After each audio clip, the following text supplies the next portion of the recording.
Welcome back to the long lunch. Time to turn our attention to boxing now with Australia's heavyweight champion, Bob Mirovic. Thank you very much for joining us. It's a pleasure.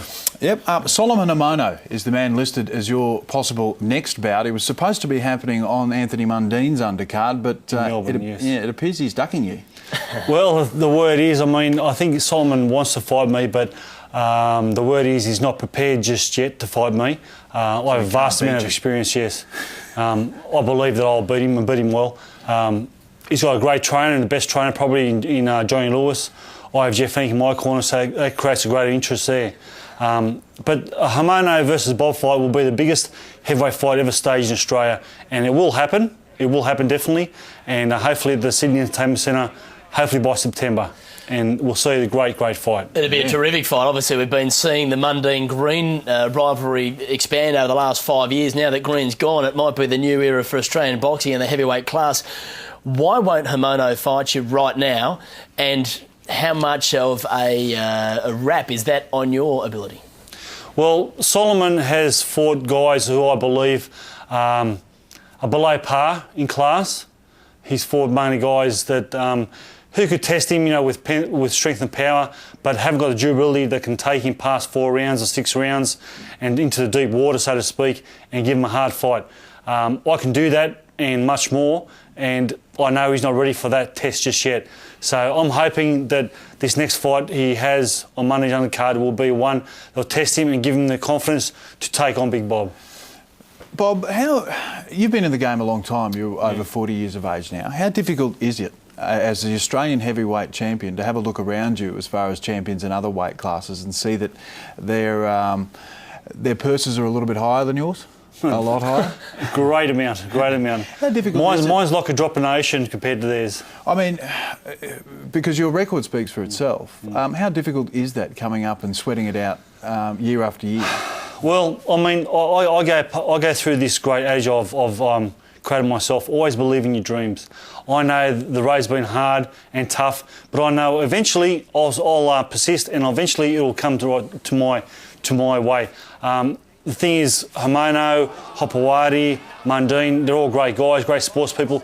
They got the privilege of having backers behind them, sponsors, which I don't have. I don't have any sponsors at all that can help me support my training and so forth. I've actually enlisted a personal friend by the name of Ray Kelly, who is a personal trainer for all the Biggest Loser winners. He actually trained the guys, Adro and Chris. They actually won the Biggest Loser. He's helping me, and what he's done for me has given me great strength work, great fitness work, and now with Jeff, what he's doing with me, my fitness right now is greater than it ever has been before, and I know I'm so confident. See, the thing is, when I went to all my big fights, I fought 10 guys ranked top 10 in the world, and never once was I fit for those fights. One guy I fought in Hamburg, Germany, was number 2 in the world in WBC, and he was a former European and world amateur champion, right? And now I have that confidence going to a fight that I know I'm confident. I don't have any doubts in my fitness at all. To go into a fight, into a ring, into a big fight, and not having a doubt of fitness behind you is amazing positive thing. Bob, there's a story in today's paper in the Sydney market saying that you're stone motherless broke, saying that boxing hasn't made you a red cent. We had Carly Meehan in here, another Aussie heavyweight champion who's great guy, terrific fella from the Central Coast, under Don King's banner. Have you thought to yourself, well, I'm 42 years of age now, it's probably time to take that gamble. Should you go over and get under someone like Don King and just have a go? Well, it's sort of, it's a bit of a dicey thing there. As you know, Don King, I've never met the guy, and I've been over there in America and I've sparred with Tyson for many weeks, and it was great over there, great experience. But Don King, it's a gamble that Carly's taken and it's paid off for him. But Carly's done all the hard work, and Carly and I are friends, and I respect the guy greatly, and I respect what he's done for boxing. But Jeff now is trying to do something for me. He knows, I've known Jeff for quite some years, and he's trying to do things for me that no one's done before. And along with Stuart Duncan, who's trying to organise some big fights, I think now's the time for it to happen, and hopefully in the next few months some big news will come our way. You do mention Jeff Fenech now. He's controlling what you're training, and I wanted to ask you how you think Jeff Fenech is going as far as he's coming out of retirement. Yeah. Have you ever seen him this fit? I'll tell you something. I've seen the six-pack starting to come back. It's starting to take shape. And the other day we were training. Yeah, we actually trained before we flew out to Bangkok. He's out there now to sign up Samo Parakaroon. And Jeff was so fit, lean. The look at his face, you can see the. One thing about fighters, you can see the look in their eyes. When I face my opponent in the ring, I look at his eyes and I know then and there what he's got. I can see doubt, I can see uncertainty, fear, and his eyes are steely-eyed like a big, great white shark. And he looks. I guarantee you, the pubs and clubs will be full when Jeff fights again. The pubs and clubs will be full, and it's going to be unreal. Azuma Nelson's also said he wants to be a part of Jeff's comeback, which will be interesting as well. You talked and about... of course Barry Michaels being mentioned too. Oh, loads. They're all coming out of that. The big question is how. I know you're a big fella, Bob. I saw you walk in here. How did you look? 7'2", Nikolai Valuev, right in the eyes. That guy's a behemoth. I'll tell you something. I'll tell you a story. That's what you're here for, Bob. I was in Perth for 5 weeks. Hadn't trained a day because my trainer at the time was in Perth, in Germany with Fennick and Greeny. Yeah. I got a phone call then in Sydney. They said, they've got a fight over here for you in 6 days' time if you want. I said, I haven't trained for 5 weeks, you know. And the guy was number 8 in the world, Timo Hoffman. I said, let me think about it. 2 hours later, I rang back. I said, listen, I'll take it. The worst thing can happen, I'll lose. So what?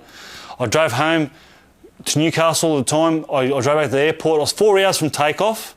My phone rang again as my trainer. He said, the guy you're going to fight, Tim Hoffman's pulled out. I said, oh, you're joking. But they said, we've got a replacement for you. He said, the big Russian, 7'2", 150 kilos. I said, mate. And he said, if you don't want to take the fight, they understand, and that's fair enough. I said, let me think about it. I've hung up, looked around the airport. I thought, well, I'm here. I rang back. I said, I'm coming over. I'm there. So I've flown over to Germany, 5 days to land in Germany, 24 hours on the plane, try and train for a couple of days, try and think of some tactical way to fight this behemoth of a man. And when the fight went distance, it was a very close fight. Yeah. Some people reckon I may have won the fight, but, you know, when we come to centre ring, you look eye to eye to your opponent. I looked from my eye to his nipples and his chest. So what did his nipples look like, Bob? I tell you, the size of his head. If you see a basketball, that's the size of his head. and I mean, first round, I've actually hurt him. Could you believe? Mm-hmm. After the fight, my hands, I couldn't make a fist for 4 weeks. My hands were so sore. It was just an amazing experience I'll never forget. When you were standing in the ring and you were waiting for him, the music's playing and you're waiting for him to come out, tell us about the sight you saw. Did he look like he was on stilts? Let me tell you something.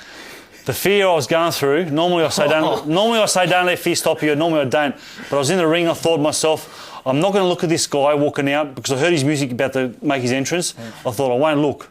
I've looked down the ground and I thought, curiosity couldn't help it. I've turned around, looked at him, and I've seen everybody, there were 6,000 people there. They all stood up to see this massive man. He walked through with his trainer up to his belly button. And he's like big slow motion steps coming through.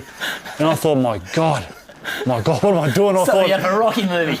All of a sudden, everything went slow and quiet. And I thought, well, this is it. Just a quick question, Bob. The chance for you to make it in your career came early when you had the chance to fight Aussie Joe Bugner. For then, that's right. The winner would have gone on to fight for a world title against Bone Crusher Smith. That's right. But that was taken away from you due to the politics that exists in boxing. Yeah. How at 42 are you still the good-natured, happy-go-lucky fella not being bitten by this game? Because, you know, I'm a confident, positive person. I know the mistakes I've made. I know the chance I would have had, but this time's now mine. And I know I'm going to take it. Like, I mean, the confidence, the hunger, the passion I've got, I can't measure it. I trained for 6 years with old Seth Waters back up at Culnura Mountain. And 26 years of age, I started training with him. And he told me then and there, he said, Bob, he said, I looked at your career. You've had a very late start. He said, I reckon at early 40s, you'll hit your peak. And to me, that was pretty crazy to hear that. But sure enough, 3 months later, George Foreman at 45 knocks out Michael Moore to become the oldest champion in the world. And I thought, he knows something. He said to me, your desire to win in boxing, to succeed, is like a fire in the belly, like a passion, like a furnace that can't go out. It'll make you sick. It can't be put out. And I've searched for years to try and find that, but only just now I found it.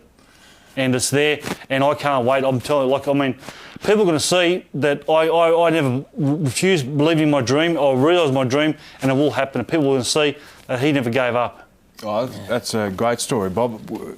Look, we wish you all the best with Solomon Hamono. We're certainly would love to have you back in here in the lead up to that fight. Just give me a call, I'll be here. And you deserve the payday, mate. You deserve the good stuff. And any sponsors out there that want to get on my back, I've got broad shoulders, big chest. Get on my back and my shoulders, my chest, and I'll do your company proud. Good, mate. Great talking to you, Bob. Thanks, Bob. Thank you very much. It's been a pleasure. Plenty more coming up after this break. We'll be back soon.